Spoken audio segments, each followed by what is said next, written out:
안녕하세요. 말씀 한님 매일 묵상. 오늘은 창세기 11장 1절부터 9절 말씀 보도록 하겠습니다. 이제 창세기 11장에서는 바벨탑 이야기가 나옵니다. 바벨탑 이야기는 꽤 흥미롭고 재밌는데요. 실제로 고고학적으로 바벨탑이라고 추정되는 유적지가 발견되기도 했습니다.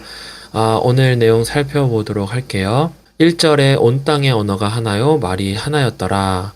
1절을 보니까 온 땅의 언어가 하나였다라고 얘기를 합니다. 하지만 우리가 지난 시간에 노아의 아들들의 족보를 보면서 각기 언어와 민족으로 나뉘었다고 했잖아요. 그래서 학자들은 이 11장 1절에 나오는 언어가 나뉘었던 과정 중에 있었던 한 사건을 집중 조명해서 이야기하는 것이라고 주장합니다. 그리고 2절에 보면 이에 그들이 동방으로 옮기다가 신할 평지를 만나 거기에 거류하였다라고 이야기를 하죠. 우리가 지난 시간에 이 니므롯이라고 하는 인물을 보면서 이 사람이 세운 지역이 그의 나라는 신할 땅이었다라고 얘기를 했잖아요. 그러니까 이 바벨탑의 사건의 주도자 중에서도 정말 대표적인 인물은 누구냐라고 볼 수 있냐면 이 니므롯이라고 하는 인물인 것이죠. 그래서 이 온 땅의 언어가 하나였다라는 것을 어떤 학자들은 당시 니므롯을 중심으로 모인 국가 단위의 공동체가 쓰던 언어가 근방 지역을 장악하면서 공통어가 되었다라는 것을 주장하기도 합니다. 그러니까 지금 세계 공용어가 영어인 것처럼 니므롯이라고 하는 인물 중심으로 세워진 나라가 그 지역 일대를 통치하고 장악했기 때문에 이렇게 언어가 하나였다, 공용어가 하나였다라고 표현한 거다라고 이야기도 합니다. 자, 우리 계속 볼게요. 3절 서로 말하되 우리나라 말 번역으로는 좀 생략된 부분이 있는데 히브리어 원문으로 보면 이 우리가라는 단어가 곳곳에서 좀 등장하긴 합니다. 네. 그래서 제가 그 히브리 원문에 맞게 좀 안에 번역을 좀 추가로 넣었는데요. 이 3절, 4절을 보면 서로 말하되 우리가 벽돌을 만들어 견고히 굽자 하고 이에 벽돌로 돌을 대신하여 역청으로 진흙을 대신하고 또 말하되 우리가 성읍과 탑을 건설하여 그 탑 꼭대기를 하늘에 닿게 하여 이름을 내고 우리가 온 지면에 흩어짐을 면하자 하였더니 이따가 우리가 이 3절, 4절은 말씀 적용할 때 한 번 더 보도록 할 텐데요. 바벨탑을 하나님께서 심판하신 이유가 이 3절, 4절에 다 나옵니다. 먼저 첫 번째로 탑을 세웠다는 것은 도시 문명의 발전을 의미하는데요. 하나님은 도시와 문명의 발전을 죄악으로 여기지 않으세요. 그러면 문제가 뭐냐? 바로 우리말로 번역되지 않았던 이 우리가라는 표현입니다. 이것이 왜 문제가 될까 싶을 거예요. 여러분, 하나님이 세상을 만드실 때, 그리고 노아 홍수 이후에 이 땅을 축복할 때, 어느 개인이나 집단이 누군가를 지배하는 구조사회로 하나님께서 만드시지 않으셨습니다. 하나님이 만드신 이 땅의 질서와 원리는 서로를 섬기고 사랑하도록 만드셨어요. 이게 하나님 나라의 질서예요. 그런데 여기서 우리가라는 의미는 어느 집단이 그곳에서 자신들을 위해 타인을 지배하는 구조사회의 표현이라고 볼 수 있는 것입니다. 여러분 생각해 보세요. 하나님은 온 세상의 인류가 퍼져나가며 자유롭게 살기를 원하셨어요. 하지만 니므롯이라고 하는 인물은 자기의 권력과 힘으로 무엇을 했을까요? 사람들을 지배하고 사람들의 것을 착취하고 억압했을 겁니다. 폭력으로, 힘으로 상대방의 자유를 뺏고 자기중심적으로 상대방을 통제했을 겁니다. 여러분, 이게 뭐예요? 바로 자기 자신이 하나님 노릇을 하겠다는 것입니다. 그러니까 타인의 자유를 뺏고 의지를 강탈하여 자신을 위해 이용해 먹거나 자신들의 권력을 더 세우는 방법, 그런 표현이 뭐냐면 이 우리가입니다. 우리를 위해서. 누군가를 위해서, 타인을 위해서가 아니라 바로 자기들을 위해서 하는 일이라는 거죠. 그래서 바벨탑 사건은 하나님 나라의 질서와 반대되는 사회 구조의 상징입니다. 그리고 두 번째 문제는 뭐냐면 하나님의 약속을 부정한다는 거예요. 우리 아까 4절에 보면은 온 지면의 흩어짐을 면하자 하였다라고 되어 있죠. 여러분, 이 말의 의미가 뭐냐면 창세기 9장에 하나님께서 노아와 그 이후의 모든 후손들과 무지개를 통하여 약속을 하셨습니다. 그런데 바벨탑을 지은 사람들은 하나님이 우리를 멸하지 않겠다는 그분의 약속을 신뢰하지 않은 거죠. 그럼 무엇으로 자신들의 삶을 지키라고 할까요? 바로 자기들의 힘과 권력, 그리고 자기들이 가지고 있는 경험, 과학기술을 믿을 수밖에 없습니다. 그래서 3절에 보면 사람들이 계속 뭐라고 얘기하냐면 벽돌로 돌을 대신하고 역청으로 진흙을 대신하고라고 얘기합니다. 무언가를 대체하는 것이죠. 그러니까 하나님의 약속을 대체할 수 있는 우리만의 경험과 기술과 방법들로 우리의 삶을 지켜나가자. 이게 바벨탑의 두 번째 문제였습니다. 그러니까 하나님을 불신한 것이죠. 하나님의 약속을요. 자, 5절을 보니까 여호와께서 사람들이 건설하는 그 성읍과 탑을 보려고 내려오셨다. 이 부분이 참 재밌는데요. 사람들은 하늘에 닿을 때까지 탑을 쌓을 거라고 하는데 하나님 입장에서는 뭐예요? 내가 내려가야 보이는 수준이다. 내가 너희들이 하는 것을 내려가서 봐야만 너희들이 하는 일을 볼 수 있다. 그만큼 뭐예요? 너희들이 하는 건 정말 그 수준 밖의 일이라는 거죠. 그리고 하나님께서 7절에서 여기서도 하나님이 표현하십니다. 우리가 라고 얘기하시죠. 그러니까 인간들이 우리가 했던 것들, 그 표현을 하나님이 그대로 본인도 쓰십니다. 우리가, 여기서 말하는 우리는 뭘까요? 삼위 하나님을 의미하는 것이죠. 그래서 그 하나님께서 그들을 온 지면에 흩으셨고 그들이 도시를 건설하기를 그치게 되었습니다. 탑을 건설하는 것을 그치게 되었습니다. 9절에 보니까 그러므로 그 이름을 바벨이라 하니 이는 여호와께서 거기서 온 땅의 언어를 혼잡하게 하셨음이니라. 여호와께서 거기서 그들을 온 지면에 흩으셨더라. 자, 온 땅의 언어를 혼잡하게 하셨다. 이것이 우리 말씀 적용할 때 두 번째 적용 부분에서 나오니까 생각하고 계세요. 자, 우리 오늘 말씀 적용 한번 보도록 하겠습니다. 첫 번째로, 우리 삶에서 하나님을 대체하는 것이 있는지를 한번 생각해 봅시다. 자, 우리 창세기 11장 3절 4절에서 아까 제가 얘기했죠. 그들이 하나님의 약속을 믿지 못한 상태에서 그들이 찾은 게 뭐예요? 뭔가를 대신해서 자신의 삶을 지킬 수 있는 것들을 찾게 되죠. 인간은요, 하나님을 믿지 못하면 하나님과 맞먹는 뭔가를 찾습니다. 네. 그러니까 인간은 자기 스스로가 신이 되고 싶지만 못해요.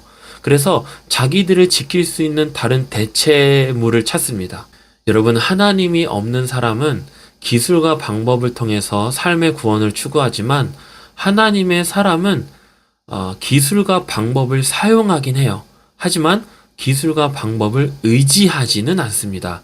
결정적으로 하나님께 맡기고 그분께 의뢰하며 그분을 의지하죠. 여러분 한번 생각해 보세요. 여러분들 삶에 그리고 여러분들 마음에 하나님과 맞먹을 정도로 대체할 수 있는 뭔가가 있지 않나요? 여러분들의 삶을 구원해 줄 거라 거짓말로 속삭이는 그것은 무엇입니까? 여러분들의 마음속에 하나님을 대신할 만큼, 대체할 만큼 여러분들이 의지하고 찾고 기다리는 것은 무엇인가요? 한번 생각해 보세요. 여러분, 우리가 하나님의 사람은 기술과 방법을 의지하지 않고 하나님의 모든 것을 의지한다고 했잖아요. 그것을 대표적으로 볼 수 있는 모습이 뭔지 아세요?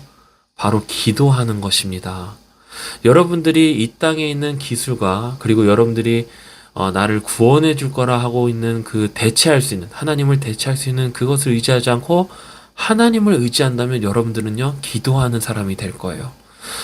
E.M. 바운즈라고 하는 이 기도에 관한 책들을 정말 많이 쓴 분이 있습니다. 저도 이분의 책을 한 2권 정도를 읽어봤는데 E.M. 바운즈의 기도의 능력이란 책에서 그가 이렇게 이야기를 해요.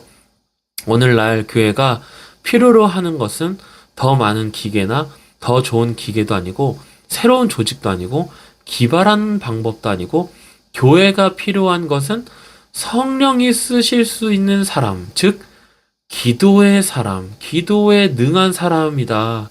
성령은 방법과 수단을 통해서 흘러나오지 않고 사람을 통해서 역사하신다. 성령은 기계에 임하지 않고 사람에게 임한다. 기도하는 사람을 통하여 하나님이 일하신다는 것이죠. 여러분들의 경험, 기술, 생각 또는 환경, 경제력, 지혜, 이 모든 것들은 하나님께서 우리에게 주신 축복이지 하나님 그분 자체가 되지는 못합니다. 이 모든 것들은 우리 삶에 편리함을 줍니다. 하지만 평안함을 주지는 않습니다. 우리의 궁극적 평안은 오직 하나님밖에 없습니다. 그래서 여러분, 기도하는 사람이 되십시오. 이것이 첫 번째 적용입니다. 두 번째로, 복음과 환대와 기쁨을 나누는 공동체입니다. 여러분, 창세기 11장 9절을 보면 여호와께서 거기에 있는 모든 것을 흩으셨다. 언어가 혼잡하게 된 것이죠. 그런데 이 언어가 혼잡하게 된 것이 신약 성경 사도행전을 보면 그 언어가 다시 하나로 모여지는 어마어마한 기적의 역사가 일어납니다. 사도행전 2장 4절을 보면 그들이 다 성령의 충만함을 받고, 이 그들이 누구냐면 예수님의 제자들입니다. 이 제자들이 성령의 충만함을 받고 성령이 말하게 하심을 따라서 각자 다른 언어들로 말하기 시작해요. 그러니까 언어가 다 흩어졌지만 그 예루살렘에 모인 많은 사람들 중에 각각 들을 수 있는 언어로 성령의 충만하심을 받아 이야기합니다. 근데 그 성령의 충만함으로 그들의 언어로 무엇을 얘기하냐면 하나님의 큰일입니다.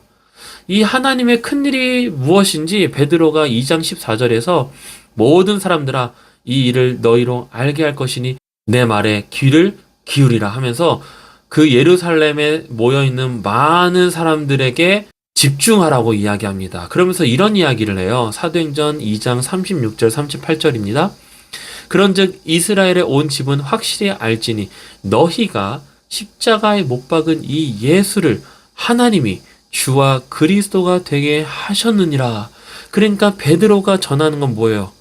예수 그리스도의 복음을 전한 것이죠. 자, 이 말을 그들이 듣자 마음에 찔려서 베드로와 다른 사도들에게 이렇게 물어봅니다. 우리가 어떻게 해야 합니까? 그러자 베드로가 이렇게 얘기해요. 너희가 회개하고 예수 그리스도의 이름으로 세례를 받고 죄 사함을 받으라. 그러면 성령을 선물로 받으리니. 그래서 언어가 흩어지고 많은 사람들과 불통이 되었습니다. 그렇잖아요. 우리가 한국어로 대화하지만 사실 마음이 소통되지 않는, 대화가 되지 않는 사람들이 있죠. 그런데 하나님께서 이 성령의 충만하심을 받게 하심으로써 많은 사람들과 소통하게 됐습니다. 근데 그 소통하는 방법이 뭐예요? 성령의 충만하심, 그 예수 그리스도의 복음의 이야기를 하자 많은 사람들과 대화가 되기 시작했습니다. 그래서 그 사람들과 대화하면서 그들이 예수 그리스도를 알고 그리고 그 신앙 공동체 안으로 들어가기 시작하면서 이제 혼잡하고 흩어졌던 집단과 무리와 공동체가 갑자기 이렇게 변합니다. 우리 사도행전 44장 47절까지인데요. 믿는 사람이 다 함께 있어 모든 물건을 서로 통용하고 또 재산과 소유를 팔아 각 사람의 필요를 따라 나눠주고 날마다 마음을 같이 하고 성전에 모이기를 힘쓰고 집에서 떡을 떼고 기쁨과 순전한 마음으로 음식을 함께 먹고 하나님을 찬양하고 또 많은 사람들로부터 칭찬도 받았습니다. 그러자 이 신앙 공동체, 복음 공동체를 통하여 하나님께서 구원받는 사람을 날마다 더하게 하셨습니다. 여러분, 제가 예수님을 믿고 정말 변화된 것은 무엇이냐면 그 예수님의 이야기를 할 때 정말 나랑 태어난 것도 다르고 부모도 다르고 성별도 다르고 태어난 시기도 다 다른데도 불구하고 이 사람과 통하는구나. 그 복음의 이야기를 할 때 통한다는 느낌을 받을 때가 참 많아요. 이건 여러분들도 마찬가지입니다. 여러분, 우리가 같은 나라 말을 쓴다고 해서 다 마음이 통하는 게 아니에요. 그런데 여러분들이 복음을 나눌 때, 성령의 능력으로 충만할 때 우리 모두는요, 하나가 될 수 있습니다. 복음은 우리의 바벨의 정신과 태도를 버리게 만들어요. 바벨의 정신이 뭡니까? 우리가. 계속 힘 있는 자들이 힘 없는 자들을 자꾸 지배하려고 하는 그 반복음적인 사회를 만드는 게 바벨의 정신이죠. 이 사람은 쓸만해. 이 사람은 내 마음에 들지 않아. 필요 없을 것 같아. 이렇게 사람을 조건과 이유로 구별해서 사랑하는 것. 이게 바벨의 정신과 태도입니다. 그런데 복음의 정신은 뭐예요? 서로를 사랑하고요. 나의 물건을 나의 경제력과 내가 가지고 있는 것을 팔아서 사람을 섬기는 것이죠. 그렇게 마음을 같이 하게 되는 것, 서로를 함께 기도하는 것, 그런 기쁨과 순전한 마음으로 하나님을 찬양하는 것, 이게 뭐예요? 바벨로부터 생겨난 그 반복음적인 문화가 성령으로 인하여서 다시 회복되는 것을 보여주는 것이죠. 여러분, 이런 것들이 어떻게 일어날 수 있었을까요? 예수님이 십자가에 못 박히셨기 때문에 소외되었던 우리가, 서로 마음을 나누지 못했던, 불통했던 우리가 그리스도 안에서 하나가 될 수 있었던 것입니다. 주님이 우리와 소통하기 위해서, 우리와 상대방과 소통하기 위해서 이 땅에 오셨을 뿐만 아니라 그분은 십자가에서 그 누구와 대화하지 못하는, 소통하지 못하는 외로움과 불통을 경험하셨죠. 그래서 성부 하나님으로부터도 불통했습니다. 그분을 대화할 수 없었어요. 그분을 만날 수 없었습니다. 그 십자가의 복음의 사역이 우리가 하나님과 대화할 수 있게 되었고, 우리가 하나님과 대화하며 복음을 알자 상대방을 이해하고 상대방을 섬기고 상대방을 사랑하게 되는 이 소통의 관계가 형성될 수 있었던 것입니다. 여러분, 복음이 우리 삶에 들어오면 바벨의 도시 문화를 대항하는 복음의 도시 문화를 세울 수 있습니다. 복음의 도시 문화 뭐예요? 바로 교회이죠. 성령이 충만한 곳 바로 교회입니다. 그래서 교회는 여러분, 이 사람이 내가 보기에는 마음에 안 들고 이 사람은 내 마음에 들어서 막 그렇게 차별하면서 사랑하는 곳이 아닙니다. 그런 바벨의 탑을 세우는 곳이 아니에요. 바벨의 도시 문화를 세우는 곳이 교회가 아닙니다. 교회는 복음 공동체, 환대와 기쁨과 나눔과 섬김이 가장 강력하고 가장 많이 드러나야 할 복음의 도시입니다. 그래서 우리 이렇게 기도했으면 좋겠어요. 하나님보다 의지하는 모든 것을 내려놓고 기도하는 삶을 살게 해주십시오. 기술과 방법, 경험과 물질 등 하나님이 주신 축복을 하나님보다 더 사랑했고 의지했던 우리의 교만을 회개하게 해달라고요. 참된 평안과 구원은 오직 하나님께 있음을 고백하게 해주시고 내 힘과 수단을 내려놓고 오직 성령께서 역사하는 기도의 사람이 되게 해달라고 기도하세요. 그리고 두 번째로 복음과 성령 안에서 바벨의 막힌 담을 허물고 하나 되는 공동체를 이루게 해달라고 기도하세요. 우리 청년부를 위해서 기도해 주세요, 여러분. 십자가의 은혜로 하나님과 이웃과의 단절과 불통이 해결되었음을 믿습니다. 내 생각과 언어를 넘어 성령의 충만함으로 복음을 나누게 하시고 서로를 환대하고 서로를 기쁨으로 섬기는 복음의 공동체를 이루게 해달라고 우리 청년부가 그런 바벨의 도시 문화의 정신을 따르지 않고 복음 정신, 복음의 문화, 그 환대와 기쁨을 나누는 그것을 누리는 공동체가 되게 해달라고 우리 이렇게 두 가지 기도 제목 가지고 기도하겠습니다.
기도하겠습니다. 사랑과 은혜가 풍성하신 하나님 아버지, 혹시 우리 삶 속에 하나님을 대신하여 구원을 줄 것이라 믿으며 의지했던 세상의 기술과 방법, 경험과 물질이 있지는 않은지 돌아봅니다. 하나님께서 주신 편리함과 축복을 하나님보다 더 의지하며 그것에서 평안을 찾으려 했던 우리의 어리석음을 용서해 주십시오. 그리고 내 생각과 수단을 내려놓고 성령께서 역사하시는 기도의 사람으로 서기를 원하오니 주님, 우리의 모든 것을 주님께 맡기며 무릎 꿇는 진정한 하나님의 사람이 되게 하여 주십시오. 또한 우리 청년부와 우리가 속한 집단과 공동체 속에 스며들어 있는 그 바벨의 정신을 대적하고 버리게 해주십시오. 우리와 하나님 사이에 막힌 담을 허무신 예수 그리스도의 복음을 묵상하며 우리가 복음 안에서 진정으로 소통하는 공동체가 되게 해주십시오. 예수님의 이름으로 기도합니다. 아멘. 네, 오늘도 하나님 은혜 안에서 즐거운 하루 되세요.